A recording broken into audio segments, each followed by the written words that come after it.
The story begins with a man and the mind-reading beast. Have you ever seen some before? He'll be able to pick up on it instantly and eat their brains right away. The mind reader then smells a crime, so Tom is a thief in disguise. He tried to explain, but it was too late. The teller is never wrong. Sometimes.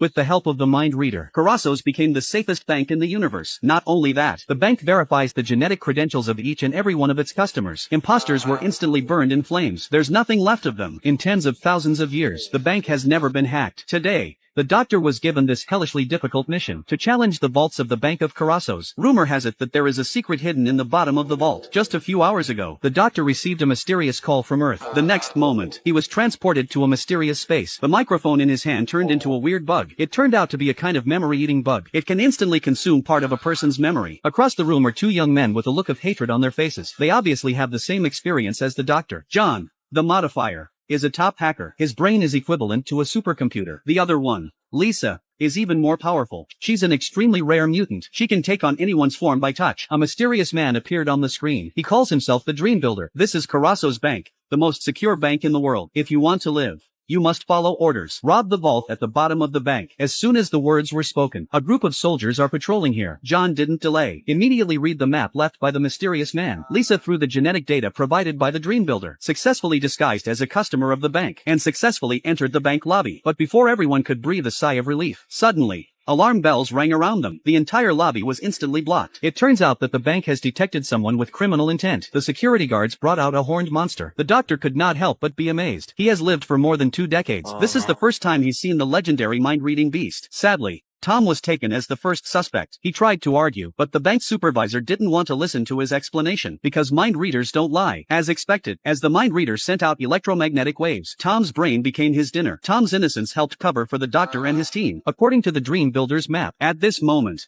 the passageway to the vault is under their feet. The doctor was thinking about the bomb in the suitcase. It turns out that all this was in the plan of the Dream Master. He had already thought of blowing up the floor, but once the explosion triggers the alarm, the 4 of them will die for sure. After hesitating, the doctor decided to detonate the bomb. He also believed that the Dream Master would never let them do something they were not sure of. And so it was. The explosion didn't trigger any energy fluctuation. So this is a space transfer bomb. It can silently transport the explosives to another dimension. The 4 of them followed the directions and found another suitcase containing 6 atom smasher. It seems that the Dream Builder has been here once before, but if he was able to break in here alone, why would he want the 4 of them to come back again? An alarm went off around them. They'd been exposed again. Lisa, who was hiding in the corner, was the first to be targeted by the mind-reading beast. She just thought of a plan to rob the vault. This monster will surely kill her. The doctor couldn't bear to see Lisa being tortured, so he threw her an atom smasher. Comrades, the 3 of them could only carry the weight forward. They finally arrived at the door of the vault. Victory is at hand. Now it's time for John, the super hacker, to show off his skills. He immediately hacked into the security system, started to break the access control, but this is the highest level of 24 encryption. The fastest it can take is 5 minutes. What he doesn't realize is that the mind-reading beast is closing in behind him. Clara's the first to be targeted.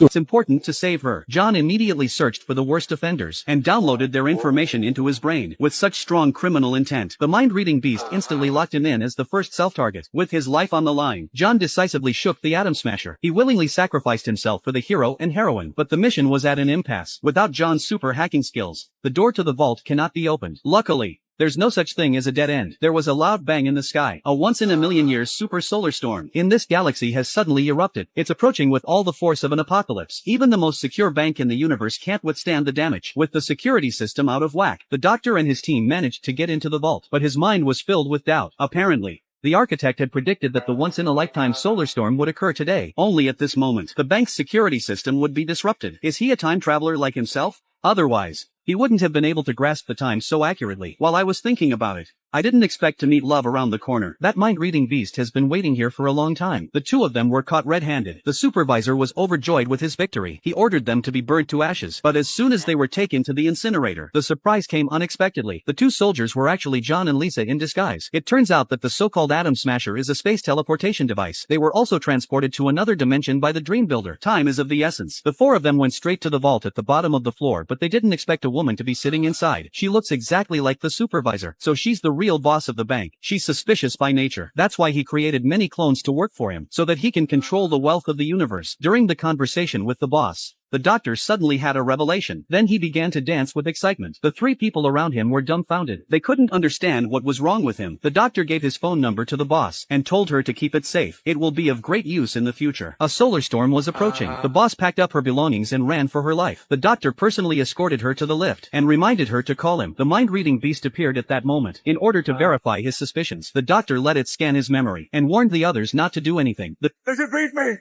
It's the only way. It will kill you. What have I told you about my pessimism? There's so many memories in here. Feast on them. Must be feast. The block. Can you see the block? Tell me why I'm here. Show me why I'm here. Go me! Truth has surfaced since then. The mysterious phone call the doctor received at the beginning was from the bank owner. She was already dying. A man's words are good when he's about to die. She wanted to atone for the biggest sin of her life, so she asked the doctor to come here to save the lives of those imprisoned at the bottom of the vault. So the doctor found Lisa and John to help and made a video in advance. He disguised himself as a dream builder. Then the four of them traveled to the past together and used a memory worm to erase their memories to prevent being scanned by the mind-reading beast. This is a well-designed time and space heist. The doctor is now opening the door to the inner cell. Inside is another mind reader. She is the wife of the previous one. It turns out that in order to get the mind reader to work for him, he had to imprison his wife. But before he died, he regretted it. In the end, the doctor sent the only two mind readers left in the universe back home through the TARDIS. Remember, in life nothing comes easy. And the best thing you can give to the society is your kind gesture. Thank you for watching. Don't forget to like and subscribe to the channel.